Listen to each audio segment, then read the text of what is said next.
নমস্কার, আমি জ্যোতিষী শ্রী গৌর ভট্টাচার্য। হ্যাঁ, থাম্বনেলে ঠিকই পড়েছেন যে মিথুন রাশির জাতক বা জাতিকাদের জন্য এই জুলাই মাসে এই 7টা ঘটনা ঘটবেই ঘটবে। এই 7টা ঘটনা কী কী জানতে হলে ভিডিও শেষ পর্যন্ত মনোযোগ সহকারে শুনতে হবে। আর আপনি কোথা থেকে ভিডিওটা দেখছেন বা শুনছেন অবশ্যই কমেন্ট বক্সে লিখে দিয়ে যান, তাহলে বুঝতে পারবো কোথায় কোথায় ভিডিওটা পৌঁছাচ্ছে।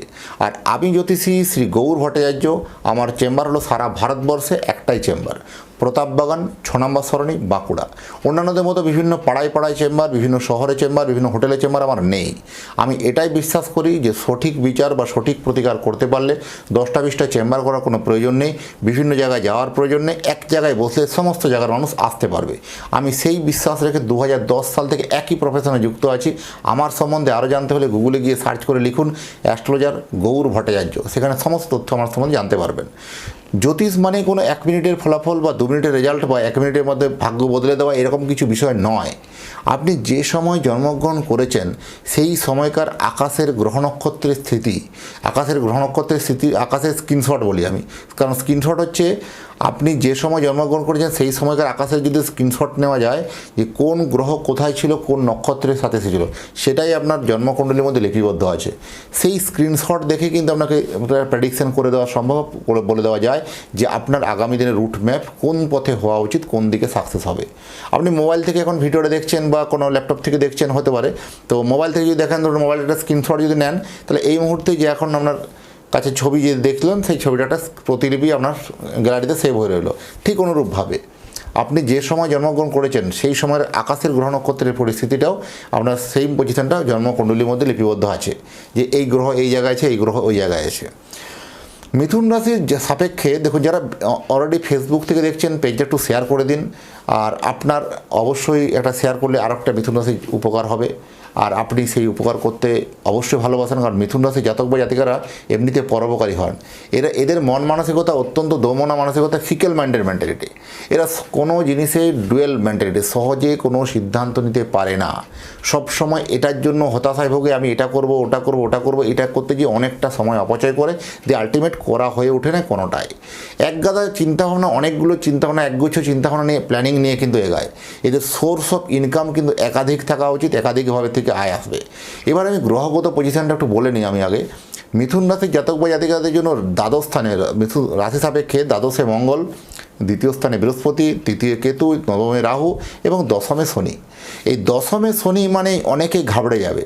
এই দশম মানে জীবন জীবিকার জায়গা, দশম মানেই আপনার প্রফেশনে পেশার জায়গা। সেখানে শনির আবির্ভাব, সেই শনির আবির্ভাবে অনেকে যাদের জন্মছকে শনি অলরেডি ভালো অবস্থানে আছে তাদের জন্য শনি কিন্তু অত্যন্ত দুহাত ভরে কিন্তু আপনাকে দেবে, যথেষ্ট আয় উন্নতির জায়গা ভালো হবে, চিন্তা করার বিষয় কিছু নেই। শরীর স্বাস্থ্য হেলথ মোটের উপর ভালো যাবে।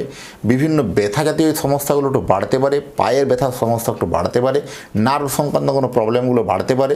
বাকি ওভারঅল যথেষ্ট ভালো বলবো।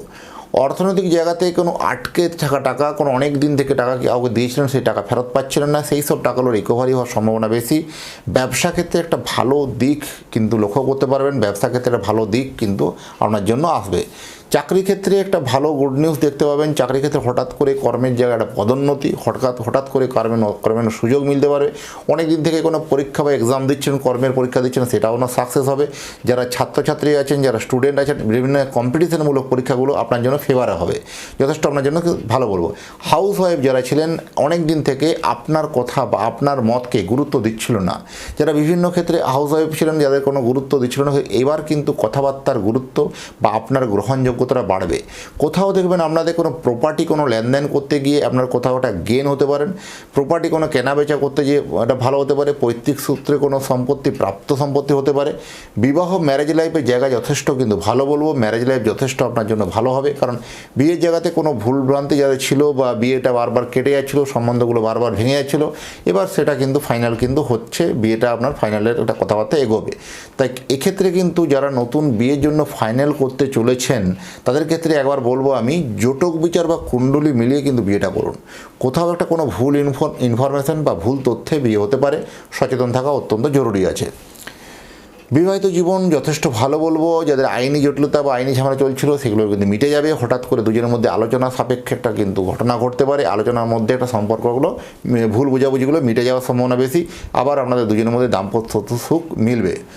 প্রেম থেকে কিন্তু যথেষ্ট কিন্তু একটু ভালো খবর বলবো। হঠাৎ করে প্রেমের জায়গাতে অনেক দিন থেকে মান অভিমানের জন্য দুজনেকে ব্লক করে দেওয়া, বিভিন্নভাবে ডিজিটালি লড়াই, ওকে ফেসবুক থেকে ব্লক করা, ওকে হোয়াটসঅ্যাপে ব্লক করা, এরকম ধরনের যে লড়াই ছিল এটা কিন্তু ওনার মিটতে চলেছে। হঠাৎ করে বলো, আপনি ভাবছেন ও আগে ব্লকটা খুলুক তারপরে আমি ব্লকটা খুলবো, বা ও আগে ব্লকটা খুলুক তারপরে আমি খুলবো, এরকম দুজনের মধ্যে লড়াই ছিলেন, দুজনের মধ্যে কাছাকাছি এসে সমস্যা মিটে যায়, দুজনে ব্লক খুলে নিলেন, ব্যাস আবার প্রেম কিন্তু নতুন করে আবার এটা জোড়া লাগতে পারে, এরকম সিচুয়েশন একটা মহল তৈরি হবে।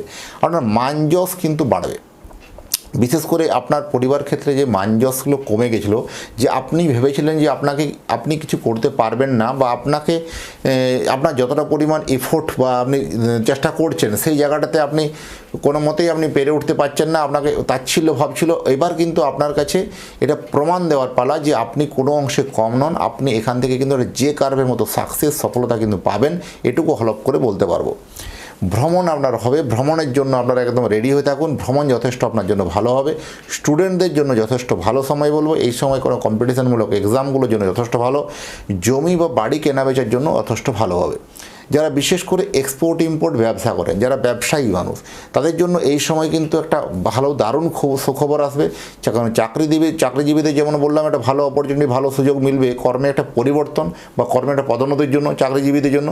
যারা ব্যবসা করেন, যারা এক্সপোর্ট ইম্পোর্ট ব্যবসা করেন, যারা কোনো ট্রান্সপোর্ট ব্যবসা করেন, ওষুধের ব্যবসা করেন, যারা বিভিন্ন অ্যাকাউন্টেন্ট ব্যবসা করেন, লয়ার বা যারা সেলফ এমপ্লয়ি বলতে পারবো, এবং যারা সবথেকে যারা বিভিন্ন প্রমোটিং ব্যবসা, মেটালের ব্যবসা, বিভিন্ন জুয়েলারি ব্যবসা বা বিভিন্ন লজিস্টিক পরিবহনের ব্যবসা, বিভিন্ন ক্ষেত্রে হার্ডওয়্যারের ব্যবসা, বা বিভিন্ন যারা কন্ট্রাক্টর, রোড কন্ট্রাক্টর, বিভিন্ন সিভিল কন্ট্রাক্টর, যাতে কোনো পুরনো টাকা কোনো আটকে ছিল সেটা টাকাগুলো রিকভারি হওয়ার সম্ভাবনা বেশি, নতুন কোনো বড় কাজের দায়িত্ব পেতে পারেন, ভালো আপনার কাছে একটা কাজের বরাত কিন্তু পাবেন, এটুকুন আমরা হলফ করে বলতে পারি, যেটা আপনার লাইফে কিন্তু একটা ভালো চেঞ্জ কিন্তু আনবে।